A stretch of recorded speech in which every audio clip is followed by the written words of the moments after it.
ሰበር መረጃ ተሰምቷል። የፕሬዝዳንት ኢሳያስ አፈወርቂ ስልጣን የሞት ዋዜማ ላይ ደርሷል። ኤርትራን ከፍጥረቷ እስካሁን ድረስ እንደ ኃላፊነቱ የተወሰነ የግል ንብረት ሲዘውሯት የኖሩት አምባገነኑ ፕሬዝዳንት ኢሳያስ አፈወርቂ በጣም በቅርቡ በአስመራና በሌሎች ከተሞች በህዝባዊ ተቃውሞ ሊናጡ ከጫፍ ደርሰዋል እየተባለ ነው። በትጥቅ ትግል የአስመራውን አስተዳደር ለመገርሰስ ቆርጠን ተነስተናል ያሉ የቀይ ባህር አፋሮች ጦራቸውን ገስግስ ብለዋል። አዲስ አበባንና ሌሎች የኢትዮጵያ ከተሞችን መቀመጫውን ያደረገው የአዲሱ ትውልድ የብሉ ሪቮሉሽን እንቅስቃሴ በድንገት በፕሬዝዳንት ኢሳያስ አፈወርቂ አስተዳደር ላይ እርምጃ ለመውሰድ አሁን ተሰናድቷል። በአውሮፓ ከተሞችና በሌሎች ሀገራት የነበረው የኤርትራ ወጣቶች ተቃውሞ ባህር ተሻግሮ መጥቶ አሁን ከኢሳያስ በቅርብ ርቀት ደርሷል። ይህን ተከትሎም የፕሬዝዳንት ኢሳያስ አፈወርቂ አስተዳደር ገጥሞት የማያውቀው መደናገጥ ውስጥ ገብቷል። ሰላማዊ ጉርብትናን ማስቀጠል የማይሆንላቸው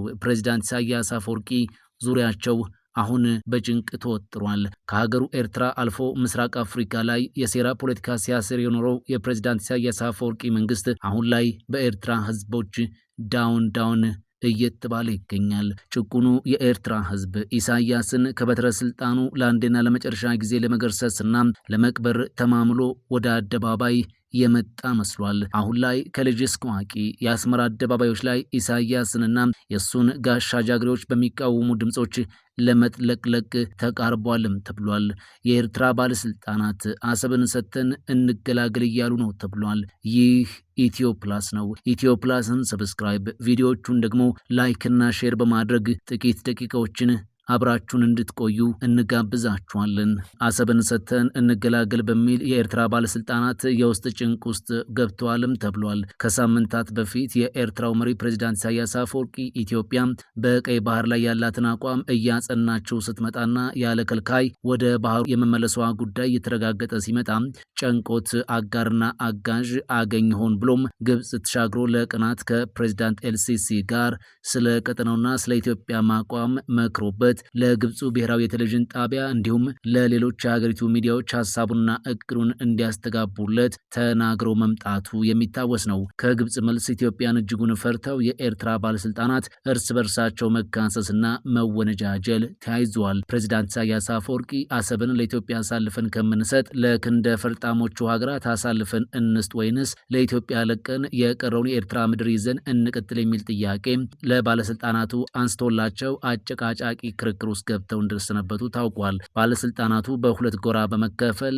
ክርክር ውስጥ እንደገቡም መረጃዎች አመላክተዋል። አንደኛው ወገን ኢትዮጵያ ቀደም ሲል የወደብ ጉዳይ በሰላማዊ መንገድ ሰጥቶ በመቀበል መርህ ተደራድራ የኛም ጥቅም ተጠብቆ የእነርሱን ፍላጎት ተጠብቆ ሁለቱንም ወገን ተጠቃሚ በሚያደርግ መንገድ ያቀረበችውን ሰላማዊ ሀሳብ ባለመቀበላችን በሰላማዊ መንገድ ያጣችውን ወደብ በኃይል የምታስከብርበት አቅሙም ስላላት በዚህ ላይ የዓለም አቀፍ ሕጉም ስለሚደግፋት በጉልበት ከሆነ ገፍታበት ጦርነት ብትከፍትብን የአሰብ ቀጠና ብቻም ሳይሆን ለመላ ኤርትራም ጭምር የሚያሰጋ በመሆኑ በጦርነት ገብተው ከሚቆጣጠሩና የአሰብን ቀጠና ብቻ በድርድር አሳልፈን ሰጥተን ብንገላገል ይሻላል የሚል ሲሆን፣ በሌላ ወገን ደግሞ በጭራሽ አይሆንም፣ ኢትዮጵያ ለወደብ ብላ ኤርትራን ከምትወር እኛ ቀድመን ትንኮሳ እንፍጠር፣ የውስጥ ታጣቂ ቡድኖቿን እናስታጥቅ፣ ለጊዜውም ቢሆን በትግል አላማቸው እኛም እንሳተፍ፣ ህወሓትን ሸኔንና ሌሎች ታጣቂዎችን ከያዝን አጀንዳዋን ማስቀልበስ እንችላለን የሚሉ ወገኖች ናቸው። ለዚህም እንዲረዳን ከግብጽ ጋር ከስምምነት ደርሰናል። ግብጽ የትኛውንም አጀንዳችንንና እቅዳችንን እንደምትደግፍ ገልጻለች። ስለዚህ አሰብን ለኢትዮጵያ አሳልፈን ሰጥተን ከምንገላገል ግብጽ ገብታ እንድታለማውና ዘላለም የኢትዮጵያ ባላንጣ ሀገር ሆና እዚህ አፍንጫዋ ስር አምጥተን አስቀምጠን እንገላገል የሚል እንደሆነ ተነግሯል። የጭቅጭቃቸው ሚዛን የደፋው ሀሳብም ከግብጽ ኢትዮጵያ ትሻለናለች፣ ኢትዮጵያን ለመጉዳት ብለን ነገ በቀላሉ ማስወገድ የማንችለውን ኃይል አምጥተን ወደቡን ብንሰጥ ዋጋ ያስከፍልናል። እስከዛሬ የቀይ ባህሩን ክፍል ለሀያላን ሀገራት አሳልፈን ያልሰጥነው ነገ ላይ እንደ ሀገር የሚጋርጥብንን አደጋ በማስላት እንደሆነ ልብ ማለት ያስፈልጋል በሚል መደምደሚያም እንደተቃረቡ ታውቋል። ኢትዮጵያን ፈርተን ለውጭ ኃይላት ወደቦቹን አሳልፈን ብንሰጥ በእጅ አዙር በቀኝ ሊገዙን ስለሚችሉ ግብጽን ጨምሮ ለውጭ ኃይላት የባህር ዳርቻን አሳልፈን ከምንሰጥ የተወሰነውን ስፍራ ለኢትዮጵያ ሰጥተን ብንገላገል ይሻላል የሚል እንደሆነም ተነግሯል። ፕሬዚዳንት ኢሳያስ አፈወርቂ በሁለት አጣብቂኝ ሀሳብ ውስጥ ቢገቡም ውጤቱንና የሚመጣበትን መዘዝ አመዛዝኖ ሲያይ ለኢትዮጵያ የተወሰነውን የቀይ ባህሩን ክፍል አሳልፎ ሊሰጥ እያቅማማ እንደሚገኝ ታውቋል። ቃል በቃል ፕሬዚዳንቱም እንዲህ ብሏል። የአሰብን ሙሉ ይዞታ ሳንሰጥ 10 ኪሎ ሜትር ብቻ እንዲያለሙ ብንሰጣቸውና እኛም በሰላም ብንኖር ብሎ ሀሳቡን መስጠቱም መገናኛ ብዙሃን ዘግበዋል። የዚህ ሀሳብ መነሻ ፕሬዚዳንት ኢሳያስ አፈወርቂ በቅጽበት ሀሳቡን እንዲቀይር ያስገደደው ዋነኛ ምክንያት የኤርትራን አምባገነን ስርዓት ለመታገልና ለመገርሰስ አልመው በኢትዮጵያ ግዛት ውስጥ ሰልጥነው ታጥቀው የብርጌድ ንሓመዱ ቡድን በመፍራትና የአሰብ አፋሮች ለህልውናቸው እየታገሉ ስለሚገኙ በዚህ ምክንያት በቀላሉ ስልጣናቸውንና ዙፋናቸውን እንደሚያጣ በማረጋገጡ ምክንያት እንደሆነ በመላምት ደረጃ ተቀምጧል። ወደ ሌላኛው ጉዳያችን እናልፋለን።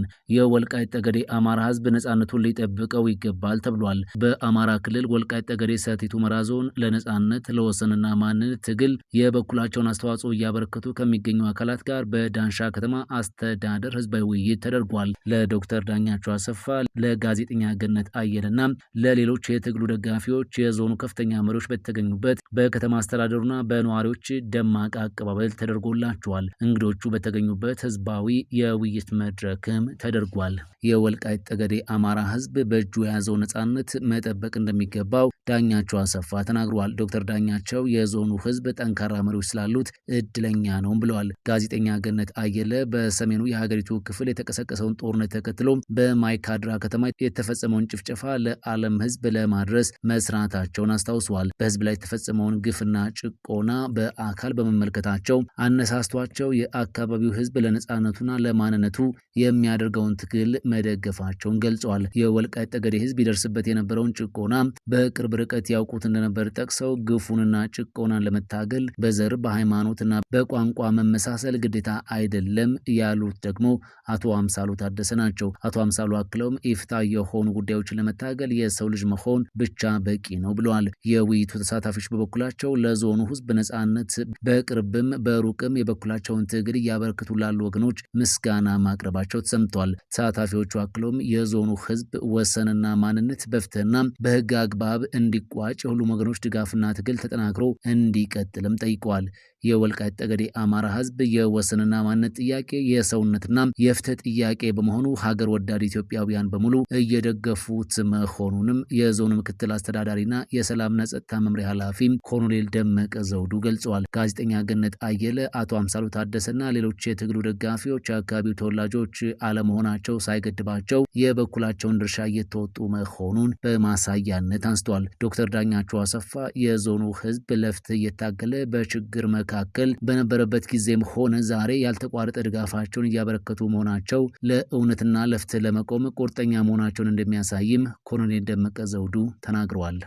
የኢትዮጵያው ገዢ ብልጽግና ፓርቲ የባህር በር ከማግኘት አልፎ ኤርትራ በትጥቅ ትግል ያገኘችውን ነጻነት የመቀልበስ ፍላጎቱን በግልጽ አሳይቷል ሲሉ የኤርትራው የማስታወቂያ ሚኒስትር የማነ ገብረ መስቀል ተናገሩ። የኤርትራው የማስታወቂያ ሚኒስትር የማነ ገብረ መስቀል የኢትዮጵያው ገዢ ብልጽግና ፓርቲ የባህር በር ከማግኘት አልፎ ኤርትራ በትጥቅ ትግል ያገኘችው ነጻነት የመቀልበስ ፍላጎቱን በግልጽ አሳይቷል በማለት ከሷል። የማነ ባለፉት 2 ዓመታት በኢትዮጵያና ኤርትራ መካከል ውጥረት ለመፍጠርና ግጭት ለመቀስቀስ እየጣረ የሚገኘው ብልጽግና ፓርቲ ብቻ ነው ብለዋል። ለዚህ ችግር መፍትሄው በቅን ልቦና ዓለም አቀፍ ሕግንና የጎረቤት የግዛት አንድነትና ሉዓላዊነትን ማክበር እንደሆነ ተናግሯል። ፕሬዚዳንት ኢሳያስና ጠቅላይ ሚኒስትር አብይ አህመድ ከ7 ዓመታት በፊት አስመራ ላይ የተፈራረሙት የሰላም ስምምነት በሁለቱ ሀገራት መካከል ግጭት ማብቃቱን የሚያበስር ነበር ያሉት አቶ የማነ፣ ሆኖም የኢትዮጵያ መንግስት እንደ ቀደምቶቹ የተስፋፊነት ፖሊሲ በመከተል ስምምነቱ በቀጠናው ሊያሰፍኑ የነበረውን ቀጠናዊ መረጋጋትና ትብብር አክሽፎታል በማለት ኢትዮጵያን ወቅሰዋል። የማነ አያይዘውም የኢትዮጵያ መንግስት በኤርትራ ላይ ጦር በመስበቅ ብሔራዊ ስሜትን ለማነሳሳት በመገናኛ ብዙሃን አማካኝነት የሚያደርገው ዘመቻ ተጠናክሮ ቀጥሏል ሲልም ከሷል። የፕሬዝዳንት ኢሳያስ አፈወርቂ ዋነኛ ፍርሃት አሰብን ማጣት አይደለም የሚሉ በርካታ ወገኖች አሉ። ጦርነትን አብዝቶ የሚፈሩበት ምክንያት ሌላ እንደሆነ ተነግሯል። የኢሳያስ የስልጣን ገመድ የተንጠለጠለው መላ ኤርትራውያንን አፍኖ በሚይዝ ወታደራዊ ኃይል ብቻ ነው ይላሉ። ያ የታፈነ ህዝብ ለመፈንዳት የሚፈልገው ትንሽ ቀዳዳ ብቻ ነው ብለውም ያምናሉ።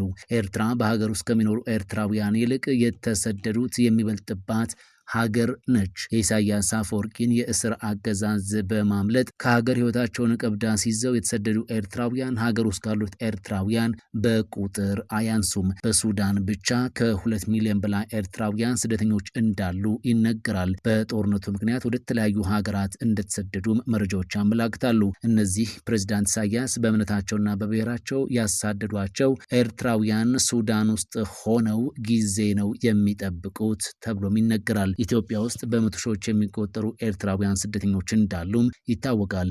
የኢሳያስን አገዛዝ ለመጣል የፖለቲካ ድርጅቶች ሁሉ አቋቁመዋል። በኢትዮጵያ የሚገኙት ማለት ነው። በሳውዲ አረቢያና ሌሎች የአረብ ሀገራት ከ150 ሺህ በላይ ኤርትራውያን እንደሚሆኑም ይታመናል። በአሜሪካ፣ በአውሮፓ፣ በእስራኤል ኤርትራውያን ያገዛዙን ቀንበር ለማምለጥ ያልተሰደዱበት ሀገር የለም። የኢሳያስ አገዛዝ ሀገሪቷን ከዓለም የተነጠለች የዳዳ አድርጎ በባህር ላይ ተዘርግታ ነገር ግን ዙሪያዋ ገደል የሆነባትን ሀገር የፈጠረ እንደሆነም ብዙዎች ያምናሉ። የአፍሪካ ሲንጋፖር አድርጋለሁ ብሎ ገንጥሎ የአፍሪካ ሰሜን ኮሪያ አድርገው ያስቀመጣት ሀገርም ናት። እናም ጦርነት ቢነሳ ኢሳያስ የቆመበት ወንበር በቶሎ እንደሚሰበር ያውቀዋል የሚሉ ጥቂቶች አይደሉም። ለዚያ ነው ዓለም አቀፉን ማህበረሰብ አስቁሙልኝ እያለ እየለመነ የሚገኘው። የሆነ ሆኖ ኢሳያስ አገዛዙን በጦርነት ውስጥ የሚያስቀጥልበት ኢኮኖሚያዊ አቅም የለውም። ግብፅም ለራሷ በኢኮኖሚ ቀውስ እየዋዠቀች ያለች ሀገር በመሆኗ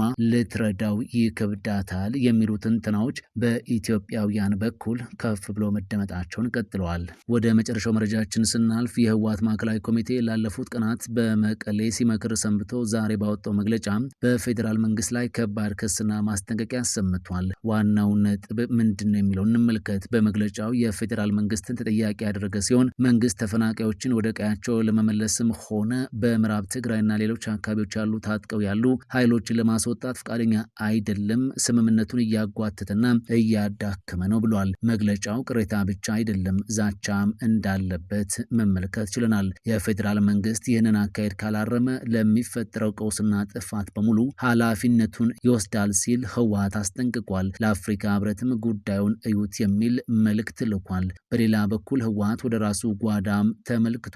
በክልል ውስጥ ሌብነት፣ ዝርፊያና የአስተዳደር ብልሹነት በከፍተኛ ሁኔታ መስፋፋቱን አምኖ ይህንን ለማስተካከል ከጊዜያዊ አስተዳደሩ ጋር እጅና ጓንት ሆኖ እንደሚሰራም ቃል ገብቷል። ውስጣችንን እያጠራን ነው፣ አንድነታችንም ተመልሷል የሚል መልእክት እንዳለው መረዳት ተችሏል። በአጭሩ መግለጫው በአንድ እጅ ቤታችንን እናጽዳለን፣ በሌላ እጅ ደግሞ ፌዴራል መንግስት ስምምነቱን ካላከበረ ነገሮች አያምሩም የሚል ዛቻን የቀላቀለ መግለጫ ነው። ይህ ጉዳይ በቀጣይ ምን ያመጣ ይሆን? መንግስትስ ምን ምላሽ ይሰጣል? የሚለው በብዙዎች ተጠባቂ ሆኗል። ይህ ኢትዮ ፕላስ ነው። ኢትዮ ፕላስን ሰብስክራይብ፣ ቪዲዮዎቹን ደግሞ ላይክ እና ሼር በማድረግ ስለምትደግፉና ስለምታበረታቱን ከልብ እናመሰግናለን።